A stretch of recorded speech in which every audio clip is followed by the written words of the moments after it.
చందమామ కథ. గండు పిల్లి కాపు.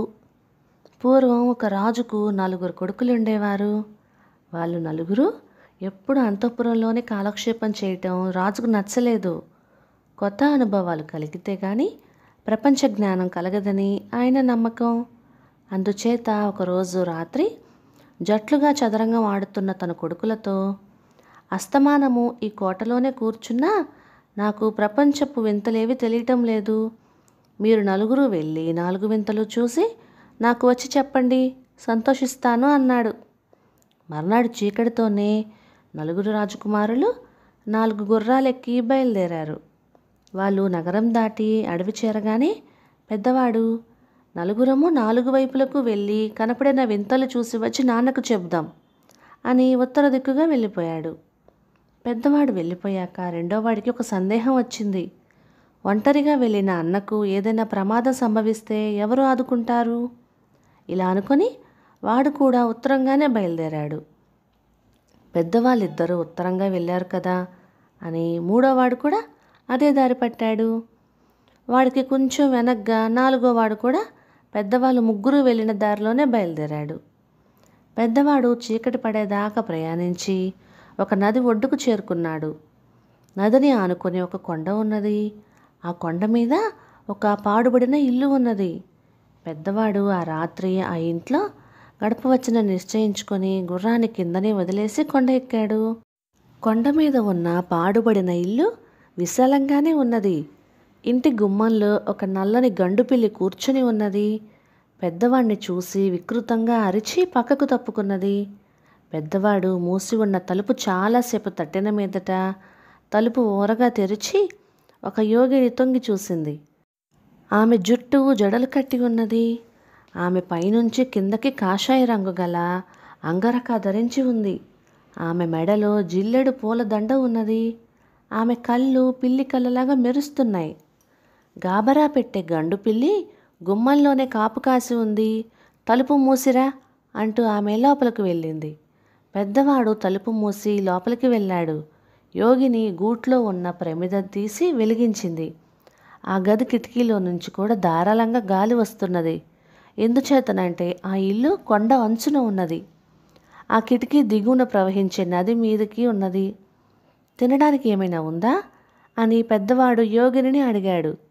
చేపకూర కావాలా, చద్దన్నం కావాలా అని యోగిని అడిగింది. చేపకూరే కావాలి అన్నాడు పెద్దవాడు. అయితే ఆ చేపవు నువ్వే కావాలి అంటూ యోగిని తన మెడలోని జిల్లెడు పూల దండలో నుంచి ఒక పువ్వు తెంపి పెద్దవాడి మీద విసిరింది. వెంటనే పెద్దవాడు చేపగా మారి విలవిలా తన్నుకోసాగాడు. యోగిని భల్లున నవ్వి ఆ చేపను తీసి మంచినీళ్ళ కుండలో వేసింది. ఈ పాటికి రెండోవాడు కూడా నది ఒడ్డుకు చేరాడు.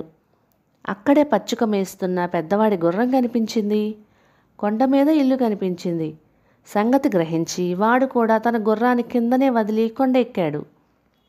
గండుపిల్లి రెండోవాడిని చూడగానే వికృతంగా అరిచి పక్కకు తప్పుకున్నది.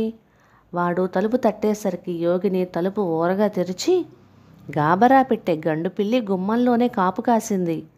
తలుపు మూసిరా అంటూ లోపలికి వెళ్ళింది. రెండోవాడు కూడా తలుపు మూసి లోపలికి వెళ్ళినాక యోగిని తిండి మాటే అడిగాడు.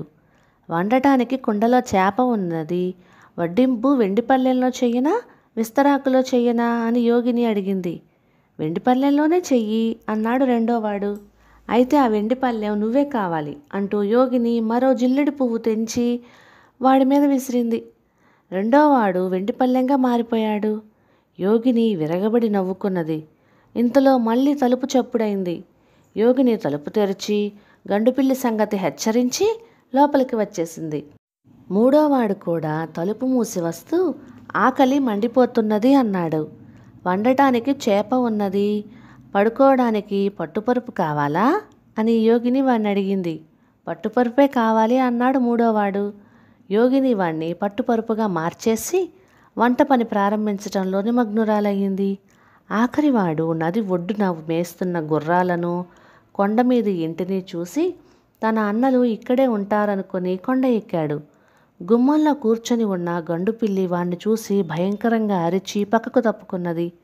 వాడు తలుపు తట్టగానే యోగిని వచ్చి తలుపు తెరిచింది. వాడు యోగినిని, మా అన్నలు ముగ్గురు ఇక్కడికి వచ్చారు, కనపడరేం అని అడిగాడు. ఆ పాడుబడ్డ ఇంటిని, ఆ యోగిని చూస్తుంటేనే వాడికి అనుమానం వచ్చేసింది. యోగిని మొహం చిట్లించి, దారేపోయే దానయ్యల సంగతి నాకేం తెలుసు, లోపలికి రావాలంటే తలుపు తెరిచే ఉంది, తలుపు మూసేసి లోపలికి రా, గుమ్మంలోనే గండు పిల్లి తిష్ట వేసింది అని లోపలికి వెళ్ళిపోయింది. నాలుగో వాడికి యోగిని ప్రవర్తన చూసి అనుమానం మరింత ఎక్కువైంది. వాడు తన నడుముకు కట్టుకున్న పైబట్ట విప్పి దానిలో గండు పిల్లిని ఒడిసి పట్టుకొని చంకలో పెట్టుకొని తలుపు మూసి లోపలికి వచ్చాడు. వాడు గదిలోకి రాగానే కుండలోని చేప ఎగిరెగిరి పడింది. కుండ పక్కనే ఉన్న వెండి పళ్ళెం మీద, పట్టుపరుపు మీద జిల్లెడు పూలు కనిపించాయి. వాడి అనుమానం మరింత అయింది. వాడు ఏమీ మాట్లాడకపోయేసరికి యోగిని, కుండలో చేప ఉన్నది, వండనా అని అడిగింది. చేప ఎందుకు, సంకలో ఆహారం ఉన్నది అన్నాడు వాడు. దాన్ని తినడానికి వెండి పళ్ళెమైనా కావాలా అన్నది యోగిని కోపంగా. కబలం తిండికి వెండి పళ్ళెం దేనికి అన్నాడు వాడు. యోగిని కళ్ళల్లో ఎర్రజీర కనిపించింది. తిండి తిన్నాక కొనుకు తీయడానికి పట్టుపరుపైన కావాలా అని అడిగింది ఆమె. పచ్చిక మీద పడుకునేవాడికి పట్టుపరుపు దేనికి అన్నాడు నాలుగోవాడు. యోగిని పట్టలేని కోపంతో, మిగతా ముగ్గురికన్నా నువ్వు పొగరుబోతువి, నీ పొగరు అనుస్తానుండు అంటూ జిల్లెడు పువ్వు తెంపబోయింది. అంతలో నాలుగోవాడు చంకలో ఉన్న పిల్లి గది దద్దరిల్లేలాగా అరిచింది. ఆ అరుపు వినగానే యోగిని గడగడలాడిపోయింది. నాలుగోవాడు యోగిని మెడలోని జిల్లెడు పూలదండను తెంపేసి తన చంకలో ఉన్న పిల్లిని ఆమె మీదకి విసిరేశాడు. గండుపిల్లి ఆమె ముఖమంతా రక్కేసి 2 కళ్ళు పీకేసింది. యోగిని ప్రాణభయంతో పరిగెత్తి కిటికీ దాకా వెళ్ళి అనుకోకుండా కిటికీలో నుంచి కొండ దిగువన ప్రవహించి నదిలో పడి కొట్టుకుపోయింది. నాలుగోవాడు కింద పడి ఉన్న జిల్లెడు పూల దండను కూడా నదిలోకి విసిరివేశాడు. మరుక్షణమే చేప, వెండి పళ్ళెము, పట్టుపరుపు వాడి అన్నలుగా మారిపోయారు. చూసిన వింతలు చాలు, ఇంటికి తిరిగిపోదాం అన్నాడు.